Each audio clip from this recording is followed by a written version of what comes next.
draft that much, I still feel like Alice should be respected for either side. No. I mean, no. I mean, obviously. High contest for both teams. It is. Both teams can use that to great success. I'm expecting Team Evil to snap pick that up if Ignite doesn't go for the ban on Angela.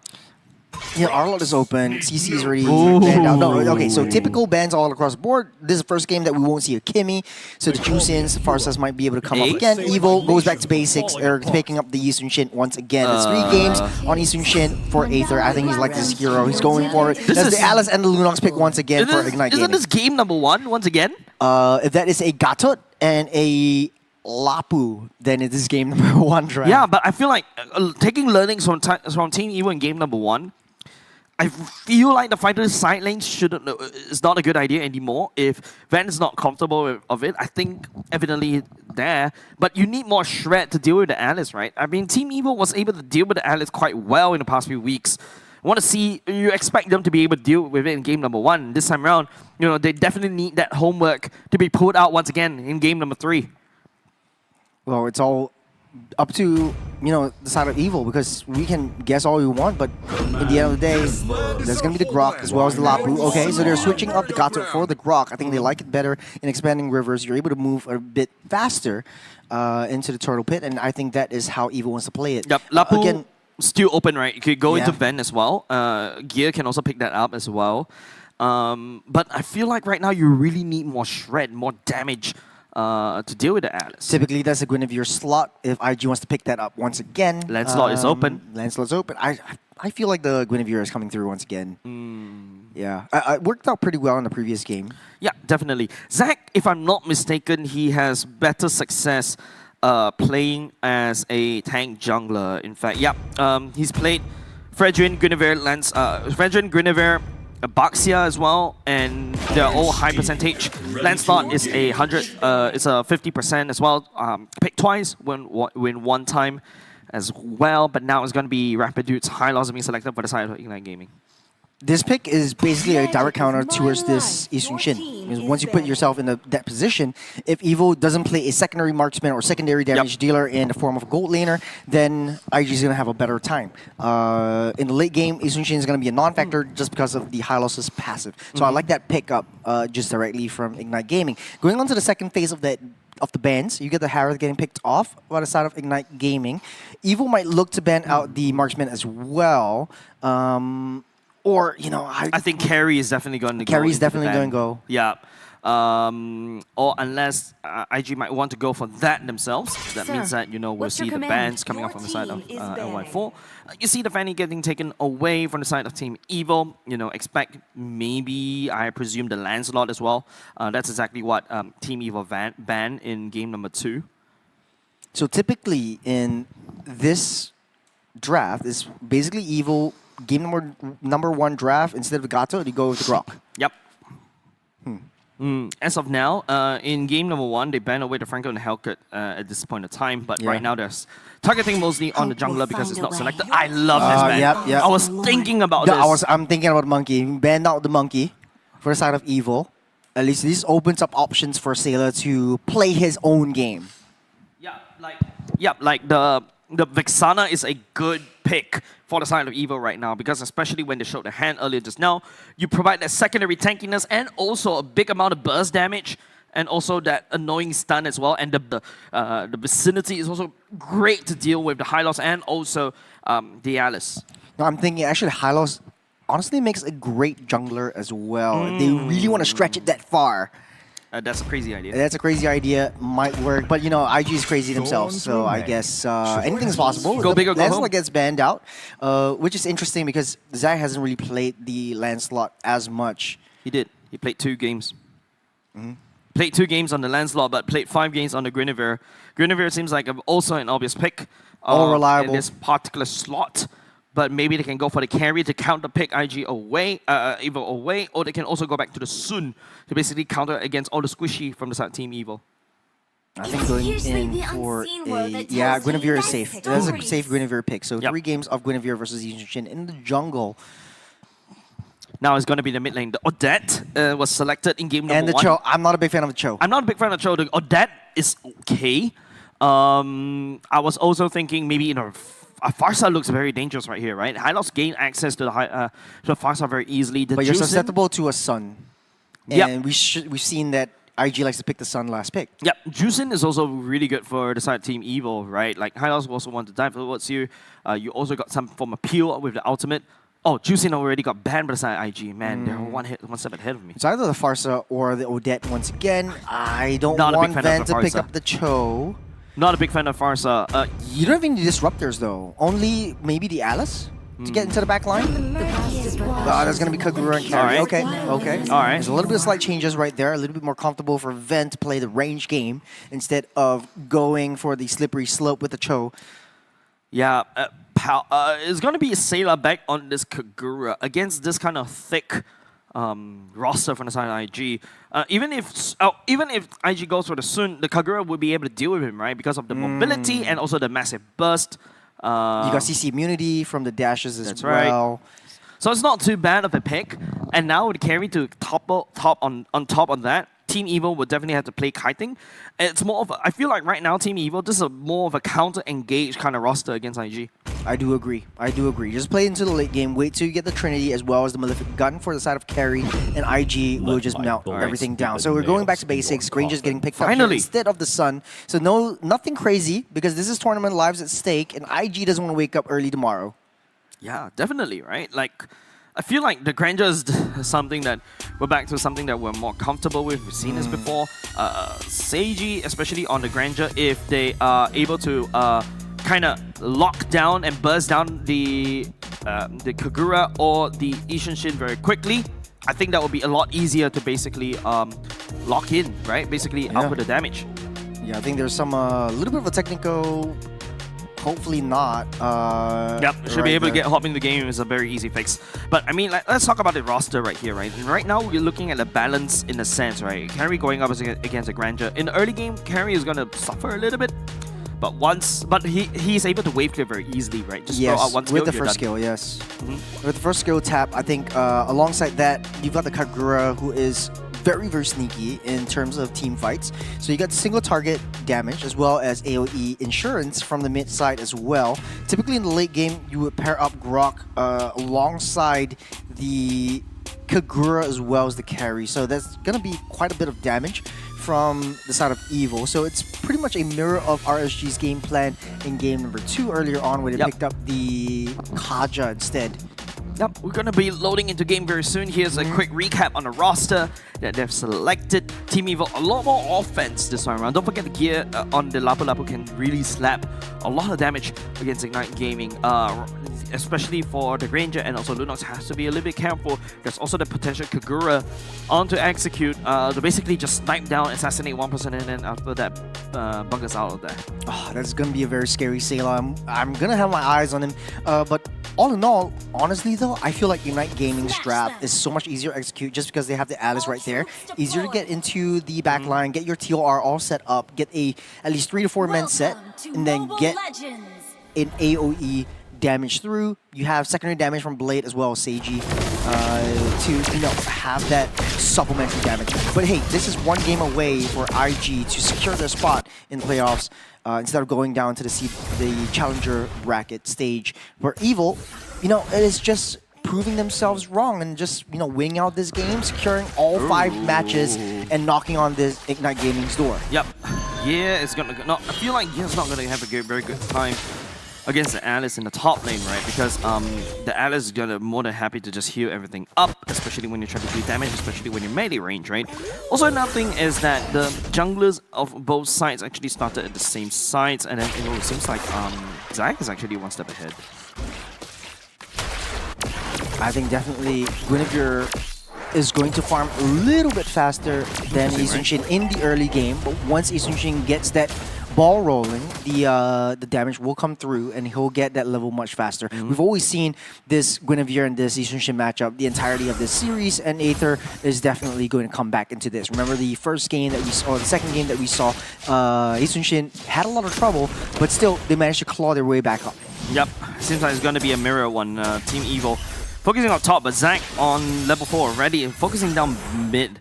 Blade on the Lunox does need level 4 to be able to have some form of kill potential. The Hylos doesn't really have that as well, so Zac is going to have to back off just a little bit more. Oh, fast rotation. Zac gets knocked into the wall. Nice slap onto Zac onto the wall, but unable to complete that kill. Turtle is going to be spawning very, very soon, leading the charge. Of course, here comes Expanding Rivers. Van is also doing quite a decent job against AG and down bot. Yeah, bottom side's going to be a stalemate for a little while, maybe until the 5 minutes, until the first rotations actually come through for both the gold laners. Turtle at a half. Yep, Gear does go into Ravens Warrior already. Blade also going in suit. Zac secures the turtle for himself. Gear jumps in all the way, try to zone out, and goes halfway from the side of Rapidude, slowing down the members. Here comes the TOR. Zac picks up first blood against Powerful. Nice little rotation from Seiji, trying to take down that mid-side gold as well. And quickly rotating down to the bottom side. This is the power of Expanding Rivers. You get the gold laners just farming up much faster than you originally think. Yep. You also have the Granger that has very, very decent wave clear. You can also leave your jungle wide open for Rangers to take in a little bit more of that gold resource to get that early game scale up. But in the early game, there's a lot of damage from Blade. Damage coming up from Blade. That's going to be Aether going down. That's not exactly ideal, especially when the usually is looking to snowball. And now it's just a snowflake. Evil is definitely going to struggle a little bit because of the early game damage that Seiji actually brings. Nice flicker out and away as Gear jumps in with the bravest fighter. But then again, to finish my point, it was just Rapidude just slowly pushing in and soaking up all that damage.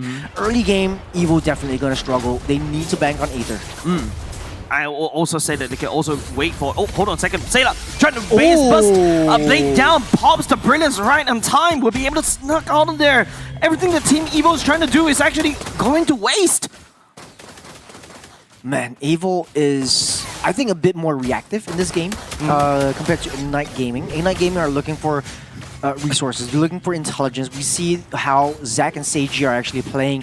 They're ramping up that tempo. They're moving much faster and making full use of the Expanding Rivers once it comes online, typically 10 seconds before the turtle spawns up. And I think Seiji does have his core items already. He's got the Hunter Strike. Ben is a little bit far behind, but Granger, it's easier for him to get his items, get his gold, to get his core power spikes coming in. You're not seeing a lot of gangs coming out from Mountain Shocker. Ben goes in ultimate. Ooh, some shred onto Seiji right there. Pushes him away. I feel like Ben is not interested in going into any form of turtle fights right here. But, the Mountain Shocker earlier just now from the side of Team Evil, I want to see Aether using it even more aggressively, right? Yeah. I don't think top side is a good lane to gang for the side of Team Evil. Should focus mostly on making sure, Seiji doesn't have a great game and Ben also have a great game for himself. Typically, though, I think for Ignite Gaming, it's making use of the Alice, trying to go into the backline, trying to disrupt all these fights, and it's easier for Ignite Gaming to set things up, especially with the Hylos. At least you have that zone potential, and Evil really needs to find Sailor, or have Sailor find an opportunity onto Blade or Seiji. I think that's going to be a tall order for Evil. What a cowboy Mexican standoff right here in the turtle. This is only just a second turtle, not even a Lord. And both these two teams are not going to step forward because I think right now, Ignite knows if they play their engagement wrong, they're just going to get picked off easily because don't forget, there's so many disengagement to prototype Team Evil. Turtle gonna get started on by Zac. He's already in position.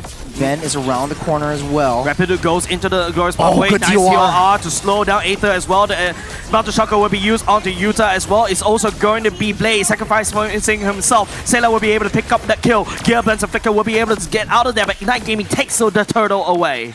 Great zoning coming in from Utah. Ben went down as well, so there's a gold laner advantage for Ignite Gaming. They're going to take control of that bottom T1. But all in all, Utah with the Alice once again. He went down, used that flicker out of nowhere, just stunning Aether from getting close to that turtle. And this is how they're getting on board. It's 2,000 gold ahead from Ignite Gaming. And let me tell you, it's just this. Alice is just doing so much work. Yep, Alice is...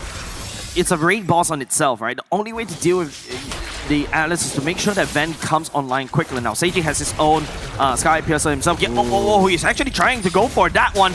A 1v2 right there, but it's going to be Zac decided to bunker out right there. Bravest Warrior from the side, Gear versus Utah. Utah can always first skill all the way out, but don't forget, Zac! Good jump! Oh, Gear! No, that's not how you want to go down! Great bait from Yuta, just soaking all that damage. I know that nothing's gonna happen to Yuta. Once that Bravest Fighter goes down, Blades around the corner, just jumps right in with the Ruby DD combo as well. That's going to be a trade in terms of the turrets right here. Ignite Gaming and Team Evo going back to Macro Jackson instead. However, let's take a look at the item builds. You got a Sky Piercer already built up by Seiji, so slowly but surely this Granger is going to come online sooner rather than later. As Team Evo, though, struggling to find their footing on that Holy Trinity, and my eyes are all on Ven. It's going to be difficult for him to fight his way through until at least maybe the 12-15 minute mark, and then Evo's just going to pummel and melt everyone down. So they're going to give space over to Ven, and I think that is the core. Yeah. Oh, getting some chip damage from the side of Blade already. Does have the Darkening ready to rumble. Bravest Warrior from the side of Gear is just the sword doesn't connect for now. One big ultimate's already gone, but Gear is getting chipped down by Seiji. And Seiji also has late game potential. The longer this game goes, the more minions he kills, the more his stack grows, and he's just freely shooting on these bullets after another. And for Yuta, though, my eyes are all on him. I think on the early game, he's been getting nice setups. Evo is already ditching these turtles and the neutral objectives. Ignite Gaming just taking control of all of that. As long as they're able to maintain this gold lead and maintain their side waves, they might have a better chance. Evo does have, side lane pressure and side lane insurance in the form of this Yisun Shin. The only issue is I don't really see how the value of Sayla into these matchups. It's really a roll of a flip of a coin where Ignite Gaming sticks together and then he throws his Yin Yang Overturn to just deal massive amounts of damage. Yeah, I think as long as the Sayla ultimate or basically Sayla finds assassination on Seiji, I think Seiji is the one that is very susceptible to the damage from coming off in Kagura. Blade, on the other hand, could just immediately just bug it out of him. Mountain Shocker will be used right now. Here comes powerful Tectonic Charge, charging up, but not going to be able to output that one. Members on the side of Evo is not ready for that one. Here comes the Mountain Shocker. As the rest of the members, it's going to be Ven securing up top side instead. Great zoning, but good read from the side of Evo, pushing Ven up on top. You got a Tectonic Charge already holding on to. A little bit too late for powerful, but here comes Gear on the backside. You'll be using that one, but Gear with the Bravest Warrior cannot keep up with the Glorious Pathway. Here comes Powerful with Conceal. Gets triggered off by the side of Seiji with Rhapsody. And now they're going to try to find a collapse onto Yuta instead. Look at how fast, but it's a 1v5! Onto 5 members, allowing Ignite Gaming to basically continue on. Powerful going down right now. Seiji is sending down damage from afar. Van gets taken out as well. Aether will trade, but Seiji picking up a double kill. More Sky Piercer stacks. 2 members on the side of Team Evil left will be able to try to defend against Ignite Gaming as they burn Team Evo to the ground. Beautiful, beautiful TOR from Yuta. Again, one after another, just waiting and holding on to that flicker and using that ultimate to lock everyone down, wasting all their resources. It was a 1-5 and turning it around. The rest of the Goon squad from Ignite Gaming coming through and pulling him down. Speaking of which, he walked to the wrong side. He got caught. That's basically why expanding rivers is so pivotal, right? Like, you're just gonna get caught off guard if you're not careful. Now, without that jungle, Zac has free reign over this Lord. Might be able to blitz it. Yuta checking for the bushes. It's a good and free, easy Lord for IG. No way for Team Evil to basically contest this one at all. Have to forfeit that Lord over the side of Ignite Gaming, and Ignite Gaming literally leading the charge right now. They are massive against Team Evil. They're looking to basically deliver an upset in the match. Ignite Gaming splitting heads right now for Team Evil. They are just playing very passively, waiting for the Lord to spawn up in less than 10 seconds or 15 seconds or so. As Ignite Gaming, they do have Yuta to try to set things up, and he's soaking up all that damage. You saw how he was half health. Once he uses that TOR, he's healing everything back up. He might be able to repeat that process over the side of Team Evo as they're coagulated all together. Aether having a tough time this game. Alongside with that, Ven's not having his Trinity just as of yet. He needs a little bit more time to come online. And even so, Blade is just going to be target prioritizing over on this carry. Yeah, and definitely, once you go into Brilliance, you can't really target him at all, but you're also dishing out damage. So many outplay potential for the side of Blade. If Sayla is unable to blow Blade up before he pops the Brilliance, that's it. Yeah. Ignite Gaming has to watch your 6. Look at where Eastern Shin is. Aether is busy farming down on that T2. He's able to get that recall all the way back and let Bob hit the turret on his own. That's a very obvious recall. You don't really... I've never seen... It's very rare for me to see MPL players recall like that. Typically, I would say you're wasting 1 or 2 movements just to hide in the bush and use that recall because you're going to recall anyway, so it doesn't really matter at this point. But, you know, to the respect, though, Aether is still 1 level up ahead in terms of level compared to Zach. Yeah, I mean, it's Yushin power farming, right? Yeah. But Zach's value doesn't rely on his items. Zach's value lies on the Winter Crown into a Violet Requiem, right? And that's where he's able to hold down the fort just a little bit longer, whereas Aether's value is making sure he dishes out the damage. Smart move, building the Molten Essence as well into the Cursed Helm. It gives a little bit more damage for Seiji to come in, and you have adequate setups for Blade and Seiji if you're Ignite Gaming. You have a lot more damage coming through. For Evil, though, I think Sayla just has to find all of them together, but it's always thwarted by Yuta. But now it's a mirror matchup. They know where Seiji is. This is really juicy. Oh, the Master Shocker will reveals everybody, but don't forget, Ignite Gaming is looking to basically deny a perfect run for the side of Team Evil, right?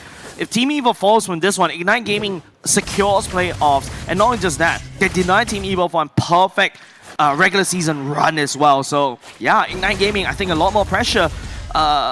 Team Evil, on the other hand, looking at how they've been playing so far in this particular game, they've got a lot more performance anxiety to basically experience. You know, execution is going to be really difficult for Evil, though, because all of the damage will rely on Ven himself. You don't really have a lot of tanks as compared to Ignite Gaming to set things up, keep things in motion, keep things moving. 4 seconds until the Lord spawns up. You got the expanding rivers, increasing the movement speed for all the members of Ignite Gaming. They're in position. But they're playing away from the Lord right now. Don't forget, Ignite Gaming does have a better position. There's a massive concave, whereas Evil is trying to coagulate. But coagulation means that Yuta could just easily jump in with the TOR, catching everybody. Yeah, not only that, right? Like, you have Sayla trying to find an angle, find out some right target onto Blade, but the Brilliance is gonna just keep Blade safe, so it's very difficult to take that Lunox down. I hear concealed play already being played by the side of Ignite. Or somebody. But if you see how Team Eva's coagulating right there, it's just so annoying. Here, they know. Open. They know the vision. They see the eye. They probably see it, right? Yeah. Yeah, they probably see it right now. But now it's going to be... The Mountain Shocker is the one that... Oh, hold on a second. Conceal play. They're looking for Yuta right there. Mountain Shocker already activated the Tectonic Charge. TO catching on the 3. The counter-engage. Get counter-engage upon. It's Ignite Gaming. Well job. Blade going down right here. Van also and Aether already going down. Sela's the only one left for the side team. Able to up the damage. Lapu here has to run away. The bravest warrior also unable to do anything. And Seiji will be able to use him. And Sky Piercer stacks. Oh, again, how many times do you want me to say what a beautiful TOR setup from Utah? Just to kick things off, he knows that they can see him. He just continues to stay in there. He walks back and re-engages with the Flicker TOR combination that Evil just can't withstand. Even when Ben tries to free hit, he's not having a good time. Winter Crown comes up and Utah is still safe. It's 1-0-7 for the Abyssal Queen. Seiji, like what I mentioned, the homing missile himself right there, sniping down Team Evil one after another. Aether couldn't play the game, Ven couldn't play the game at all, and now Ignite Gaming get the free Lord. Ignite Gaming, one thing I noticed as well, they really love this map because once Utah starts things up, the Expanding Rivers increases that movement speed from Blade and Seiji. They're just free farming. If you take a look at them, they're just away from the main 3 setups, but they're always in that fight whenever Utah starts something off. Yeah, beautiful TOR, actually locking down. The power Team Evil in this particular roster is the mobility of Sayla and also Ven. Yeah. But TOR literally locks them in place and Seiji just guns everybody down like literally shooting fish in a barrel. Got all 3 lanes already pushing in. The 2 player already from the side, Rapid Dude, pushing Team Evil away. They don't really need the Glorious Pathway because they've already cracked open mid, and that's going to be a weakness point for the side of Team Evil as Ignite Gaming, 6.7k gold lead. They're leading the charge. Ignite Gaming is kind of disciplined in this front. They know that they don't want to engage underneath the turret. They want to take down these T3s and wait for Evil to come out because they're fighting much better if they go into the jungle. You have a lot more resources. You have a lot of free play to play with. Ven is working on the Lord, and this is time for Ignite Gaming to shine. Glorious Pathway, but the wall will block but it's powerful to basically deny the engage. But Ignite Gaming did a lot of chip damage onto the core itself and also the turret. But hold on a second. Continue play, looking to catch any form of stragglers as they try to back off, but they would not be able to find anything at all. Sailor just doing Sailor things. Once they get close, you got the Yin Yang overturn just to push every one of Ignite Gaming back. Rapidude soaking up all of that damage. Quite a bit. Zac, Valley Recon will not be able to land, but once again, the TOR, it finds Evil and Blade, a double kill. Ignite Gaming, overwhelming force, overwhelming CCs against Team Evil.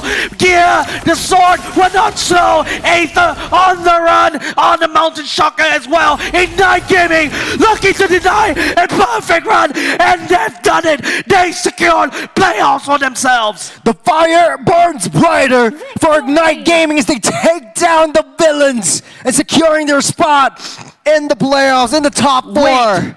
Yes, they secured playoffs, right? 7 points against AZ. AZ 6 points. 7 points. Hold on. I am very confused right now. I need the break. Finally, something that I agree with. Yes, 100%. Beautiful, beautiful sets from Utah. All throughout this game and all throughout this series, he's been using this Alice to its true potential every single time. And it's finally good that he deserves some respect. I mean, take a look at his builds as well. I'm going to be using that in my own build because that is a true tank Alice. Goes in, heals everything back up. He's reducing the attack damage for Seiji to come in. So he's not only a tank, he's a support, building up that, the Curse Helm as well. You know, the last time I've been calling things wrong all the time. I feel like I could become a meme already. Remember Season 6? Yeah. Again. And then now it's just like, Ignite Gaming, man, this is the game. This is the game that they should frame up because, they're rising stars as well. However, Team Evil is still reigning strong right there, but you can see camaraderie right there. Because once you go into the playoffs, it's not about points anymore. It's about whether you survive the elimination brackets as well. But this is definitely going to be a massive confidence boost for Ignite Gaming against Team Evil. Yeah. I am just really surprised. I'm super proud of Ignite Gaming for, beating the odds. Everyone's rooting for Evil. Statistically speaking, Evil had a better shot, but Ignite Gaming really showed us that they have what it takes. They have that passion. They have LY4 in their possession. But at the end of the day, though, it was just beautiful setups all the way through. There is no understating this. I say this again and again. Utah just won Ignite Gaming the games. Yeah, like the TOR. I think the comments... Only that, the baits in the early part of the game, pulling gear in, they read Evil like an open book. Yeah, and don't forget, Utah, I mean, one of the first few that actually pulled the Alice in MPL Singapore. And of course, you talk about the damage right there. Just look at Utah outputting the almost same amount of damage as Seiji as well. Seiji is just there to clean up. Blade, on the other hand, look at that kill participation, 93%. Is there all throughout and also output quite a decent amount of damage. Team Evil, on the other hand, unable to catch onto Blade. Sailor cannot burst Blade down, and that's absolute history, right? And don't forget, Evil was tunnel vision. You can see Gear getting baited by Utah. Utah knows the bloodthirstiness of Gear. Use it again.